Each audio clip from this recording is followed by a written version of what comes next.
Hey, this is Matt once again. Welcome back to the videos. Another paid request. This time for Eccentric views.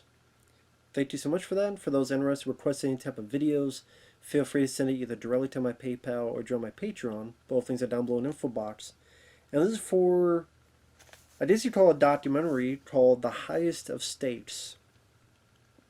And again, for those interested in requesting any type of videos, feel free to send it either directly to my PayPal or join my Patreon. Both things are down below in the info box. So the highest of stakes is about a guy named Richard Hart, who is into cryptocurrency. And I guess he created his own coin called Hex, this crypto asset. And it's kind of this back and forth of, is it legitimate or is it a scam? Is it a Ponzi scheme?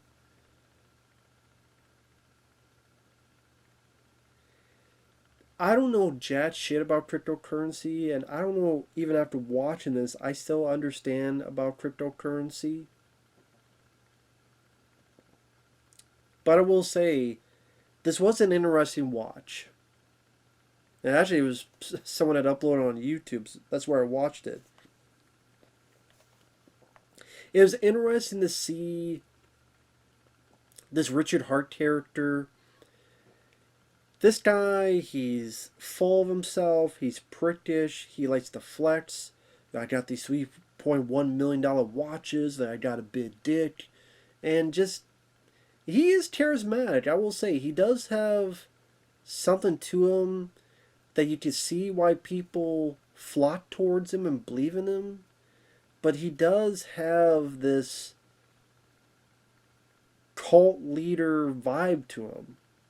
And that's kind of, when you watch the film, you see the people that are devoted to this guy, and they're devoted to this guy without question.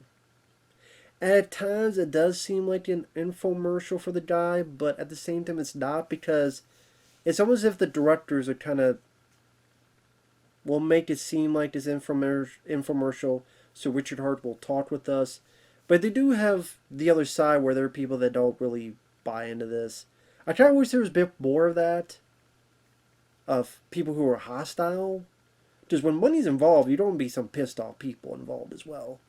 So that's one thing I would have an issue with, is that there should have been someone who's a lot more angry and pissed off than there were.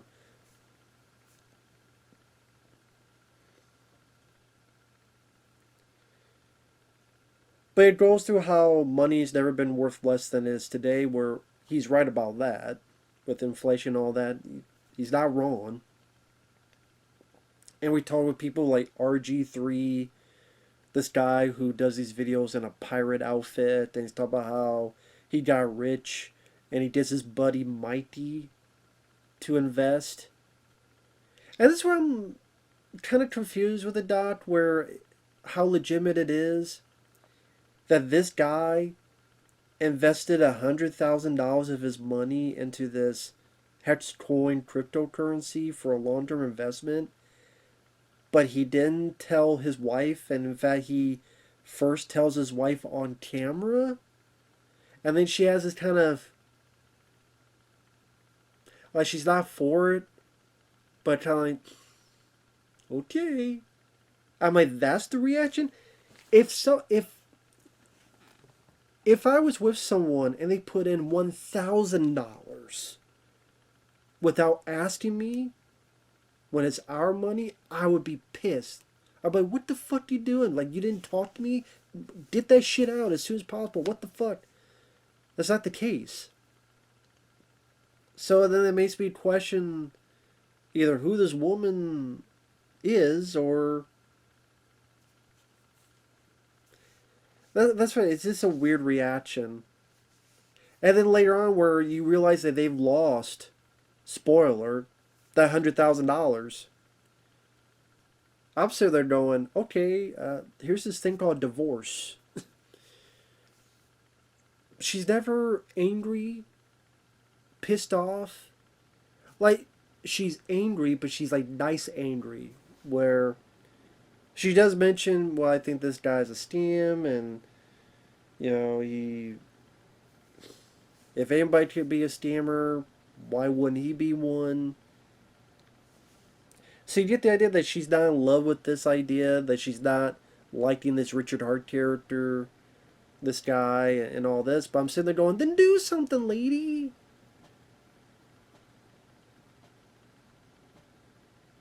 Oh, divorce? Don't you think that's harsh? $100,000 that you didn't have a choice in the matter of putting in, and then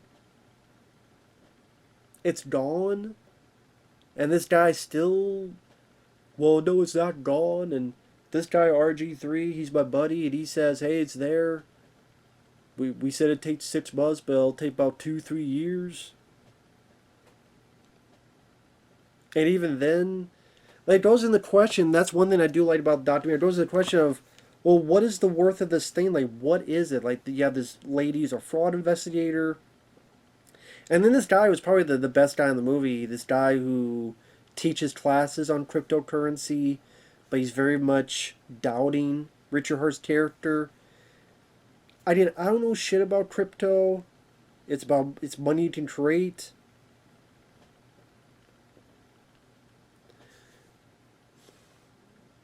But at the same time, he seemed like the one with any amount of reason of this whole insanity. And Richard Hart is charismatic. There are times where you kind of start believing his bullshit, and you're going, well, I've been right about this stuff in the past where prices have gone down on certain stocks and items, and I've been right, and look how rich I am, and I'm a winner. I keep winning all the time. I mean, what are you, Charlie Sheen? You winning? Eventually, Charlie Sheen lost too.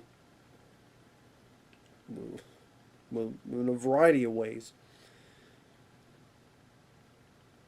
It just, this interesting thing of this guy that's in a world of his own, a legend in his own mind, that has gotten this cult following from this group. And this guy's doing it because he wants to feel loved, and these people do it because they feel that somehow this will be the road to the promised land. It was just interesting to see these guys just fall more and more into this.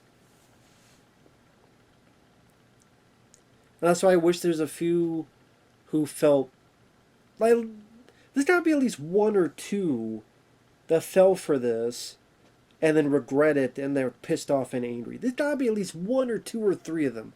At least. If that's the case, then I would like to hear from them to bring a bit from all the people praising the guy and kissing the guy's ass. And the fraud investigator, I didn't know if sometimes she was just sincerely intrigued by Richard Hart or she was playing up an act to try to get more into the guy's good graces.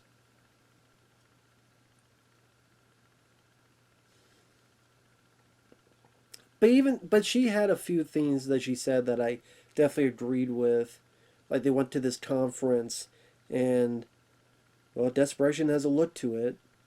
And, you know, these guys keep spouting off that they're millionaires, but you go to these conferences and they don't seem like millionaires. They don't act or dress. This whole conference, this whole meetup doesn't feel like millionaires. It feels like a cheap affair. And the guy who teaches cryptocurrency classes goes, well, I mean, that's what they do. I mean, think of other places. They get the couple people that are rich, and they go, yeah, we want to be like this guy.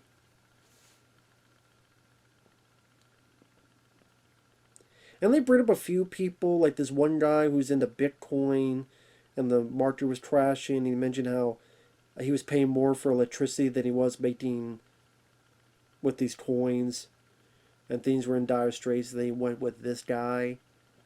But even then, I'm sitting there the whole time going, but this money technically still doesn't exist. It's in the ether. Like here, oh, money's not real. I understand what you mean, but I could go in my wallet and still have this right here. Now, whether it's worth more or less because of inflation, it's still here. Today, I can still go to my bank and get more out. That does not seem the case with this. And yet these people seem pretty chill about it. for his long-term investment that you don't see no end to the rainbow where the pot of gold is at. That's why, and the crypto guy, he kind of almost says the same thing. That's why he's the guy I could relate to. And even the fraud investigator going, so we can't pay rent with this, like, and such.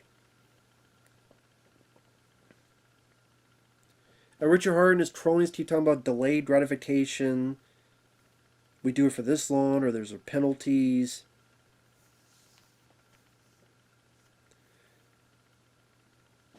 When you miss a call with financing, they do whatever you say.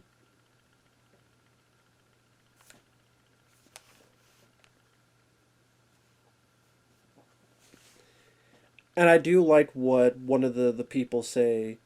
Democracy is messy and difficult, but it protects us from bad teens. Because that's what this guy, Richard Hart, kind of labeled himself as, the teen. And here's his followers. And if he's a good teen so far, but what if he becomes a bad teen? One day, 1 month, 1 year. Then a lot of people are going to be out of a lot of fucking money. Even then, I would sit there go, is there any way they even get the money back? Like, have one person go, hey, I want my money back. How do I get it? Oh, there's penalties. Okay, let's see. What are they? Can you actually do it? Or there's people that felt ripped off and angry and pissed off, and that's what I was kind of waiting to see.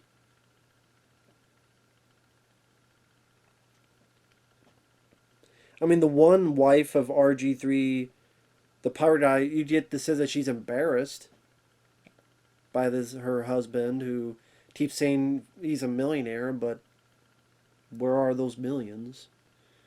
And he was all talking about the great notions of this, and then the market went to shit, and Hex Coin pretty much disappeared, and now there's this new thing called Pulse Chain. You're talking all this big, holier-than-thou attributes, and now reality knocked on the door, but now you just move the goalpost to, well, no, I mean, we have this thing, and it's still there, and everything's fine, and it's going to be even better. It's going to be smelling even more higher amounts of roses.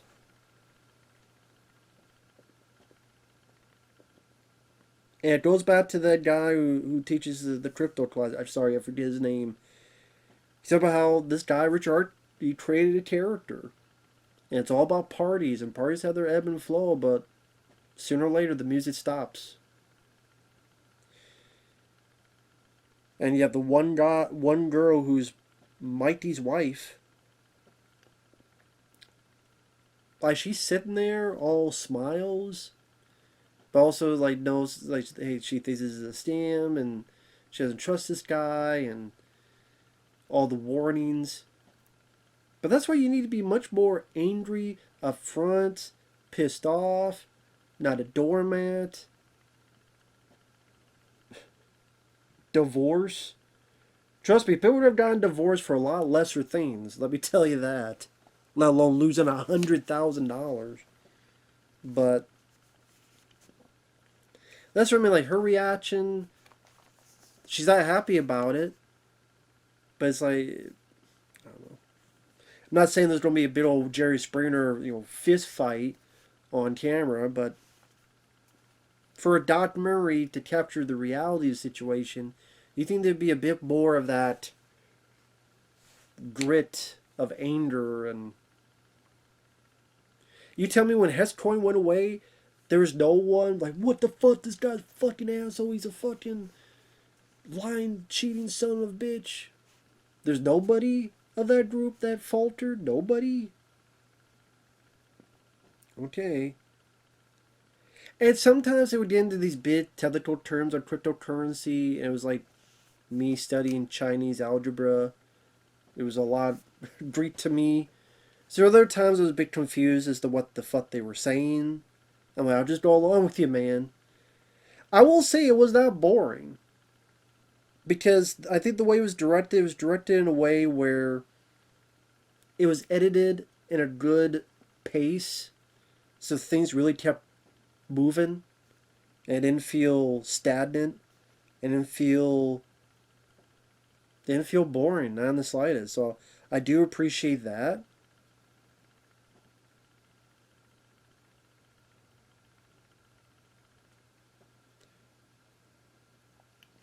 I do appreciate that. And like I say, even for a guy that don't know shit about it, it was an interesting watch to see the psychology of some of these people.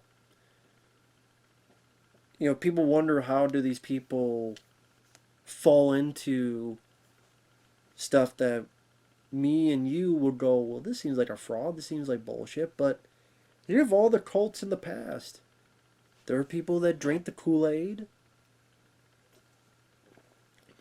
There are people that thought we're going to gather and we're going to go on a spaceship that's at the end of a fucking comet and calls it Heaven's Gate. Some way, shape, or form, they listen to these people and they talk the talk and say all these things, or seem much more smarter, much more sophisticated, have a great way of words, better than yours, and so they get infatuated, they get pulled into this stuff. And I just see the guy, despite his flexing, and he even says, well, I flex because that way people notice me. If I don't do it, then... But if you see the guy with the crazy clothes and all the watches and stuff, then you take a pause and you look, and in a way, he's got a point with that. So I do think Richard Hart is a smart guy. I think he's a very smart con artist. I think he's a smart con artist that knows what he's doing, that knows how to talk, that knows how to get people's notions fired up. Trust me.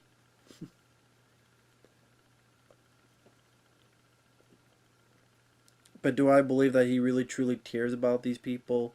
No. He loves that they love him. He even admits he's doing this to be loved. And for him, it's an addicting feeling. And he's going to string them along for 10 years, or how the fuck long, until maybe some of these people wake up, and you're not... If this is money you can't spend, then what's the point of it? You will never be able to spend this money. I'm make a prediction. Every single person who is stupid enough to invest with Richard Hart will never be able to spend that fucking money that you deem make yourself a millionaire. You will never ever be able to spend that fucking money. 10 years, 15 years, however fuck long this, what was the term? Delayed gratification? You will never be able to spend this fucking money. Never. And then some people still be like, hey, hell, I mean, on a smaller front, like that, what was that, Amico and Television? Where you get people that get so obsessed and so enjoying the party of it all, that even though all these investors pretty much lost their fucking money, because Tommy Tallarico got in Television and wanted to make a new console, and you can only play these games on this console, and people go, well, why do you have to play these type of games on this console? What kind of games are they? And aren't these games, don't they seem like they could play on a phone? No, that's ridiculous. I know people like Pat the Indian's Punch. However you feel about the guy, I don't mind the guy. And I think his coverage was pretty fun, and he was right about this guy.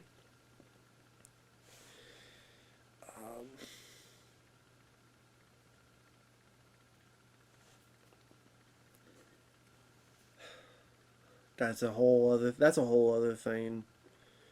They said investors got their money into it, and then Tommy Tallarico said they would never crowdfund.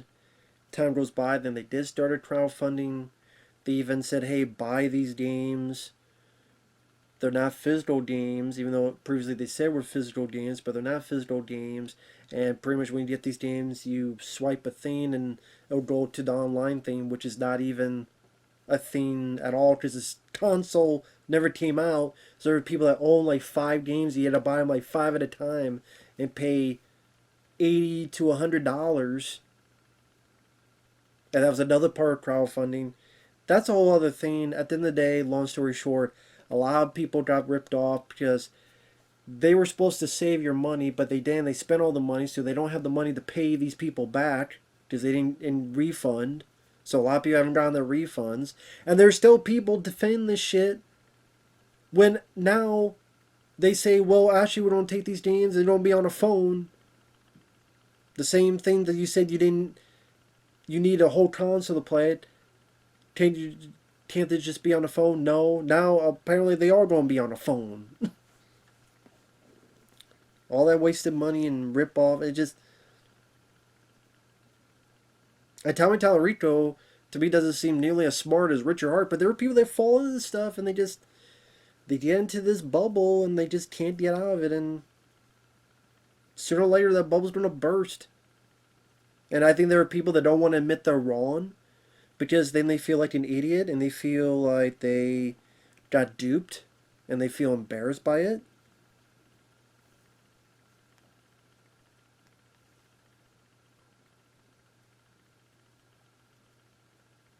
They just feel embarrassed by it.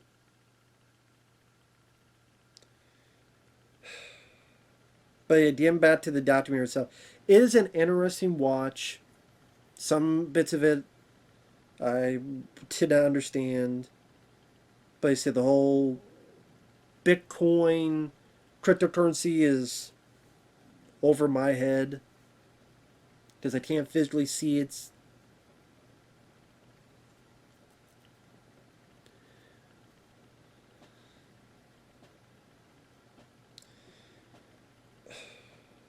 But like I say, it's interesting to see how people just fall into this. They fall on the sword of this guy and just... It's edited well enough to keep the viewer interested and not bored, again, not stagnant. And in my opinion, these guys fell for a con man, and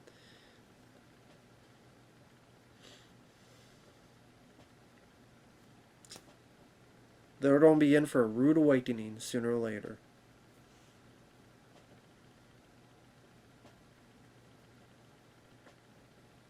But that's how it goes. I said I just don't understand, like, the wife, like, why... It's hard for me to buy that this guy tells his wife on camera the first time that he just spent $100,000. Oh, that's just hard to wrap my head around, and her reaction didn't seem genuine, and again, why there were more angry, visceral people in there to counterbalance the people kissing this guy's ass. I don't know. So there's some things here and there that I'm kind of issues with. But overall, it was at least interesting. I'll give you that. So with that said, thanks for watching. Take care. We'll see you guys later. Bye-bye.